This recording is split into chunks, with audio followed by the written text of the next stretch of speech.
Magandang araw mga tagapakinig. Maligayang pagdating sa ating podcast kung saan tatalakayin natin ang mga makabuluhang paksa na may kinalaman sa lipunan.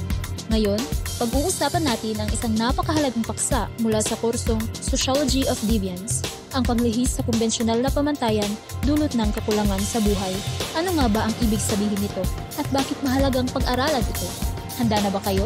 Ako nga pala si Adele. Halina at simulan natin kasama ang aking mga kapwa sociologists na sina Asmia, Joella at Irene.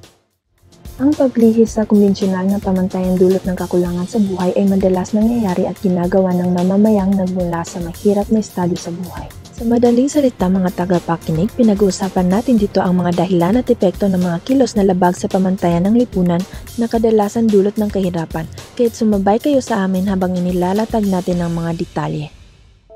Simulan natin sa unang bahagi, ang mga halimbawa ng paglihis sa kumbensyonal na pamantayan dulot ng kakulangan sa buhay. Ilan sa mga karaniwang halimbawa ng ganitong paglihis ay ang pagnanakaw, panloloob at organisadong krimen. Oo mga tagapakinig, ito ang mga gawaing madalas nating naririnig sa balita pero ngayon, mas bigyang diin natin ang pag-unawa kung bakit nangyayari ang mga ito. Ngayon, pag-usapan natin ang pagnanakaw na isang pangunahing halimbawa ng paglihis. Mayroong dalawang uri ang pagnanakaw. Ang pagnanakaw bilang isang property crime at pagnanakaw bilang isang violent crime. Bilang isang property crime, bahagi ng pagnanakaw ang pagkakaroon ng makatwirang desisyon dahil ito ay isang gawaing kalkulado at pinag-iisipan ng mabuti. Pero teka muna mga tagapakinig, hindi lang iyan ang tungkol sa pagnanakaw. Bilang isang violent crime, may dalawang aspeto rin ito.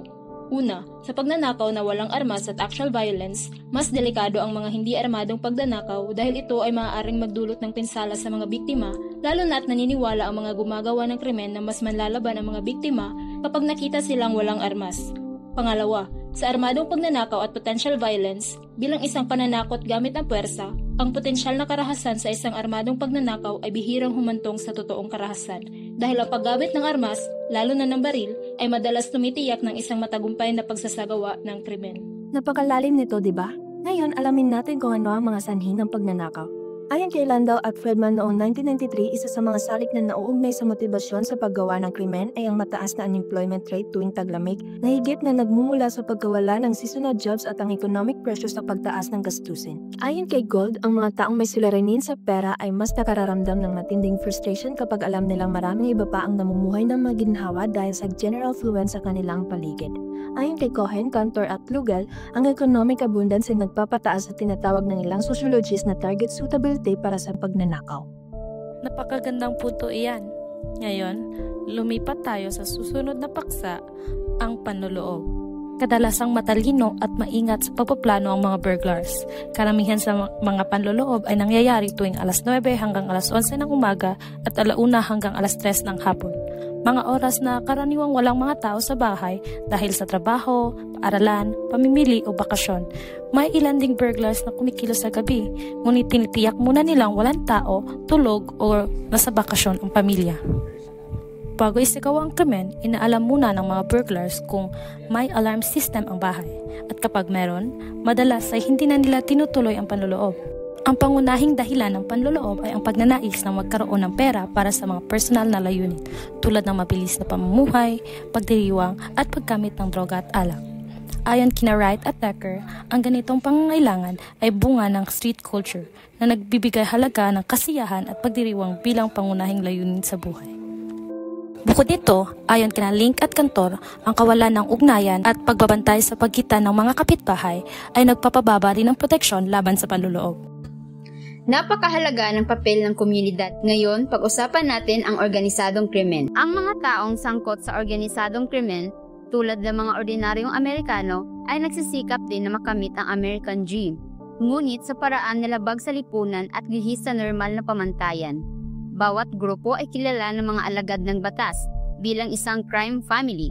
Ang bawat pinuno ng pamilya ang siyang namumuno sa mga iligal na aktibidad ng kanyang grupo. Ang bawat kasapi ay pinamumunuan ng isang code of conduct. Ang pinakamahalagang alituntunin nito ay katapatan, maging tapat sa pamilya, at pagiging palihim. Huwag magsusumbong sa kapwa kasapi. Maaaring patayin ang sinumang lumabag sa mga patakarang ito. Ilan sa mga gawain ng organisadong krimen? Una, pagbibenta ng iligal na produkto at serbisyo. Pangalawa, pagsasagawa ng malakihang pagnanakaw at racketeering. At panghuli, lihim na pagpasok sa mga lehitimong negosyo. Napakalawak ng saklaw ng organisadong krimen, di ba? Ngayon, oras na para sa ating pagtatapos. Sa likod ng bawat kilos na paglihis ay may mga ugat na mas malalim. Kahirapan, kawalan ng oportunidad at sistema ng lipunang hindi pantay. Sa pag-unawa sa mga ito, mas naunawaan din natin ang tunay na hamon sa pagbabagong panlipunan. Maraming salamat sa inyong mga tagapakinig. Sana ay may natutunan kayo sa episode natin ngayon. Kung nagustuhan ninyo ang talakayang ito, ibahagi natin ito sa iba at mag-subscribe para sa higit pang mga ganitong paksa. Hanggang sa muli!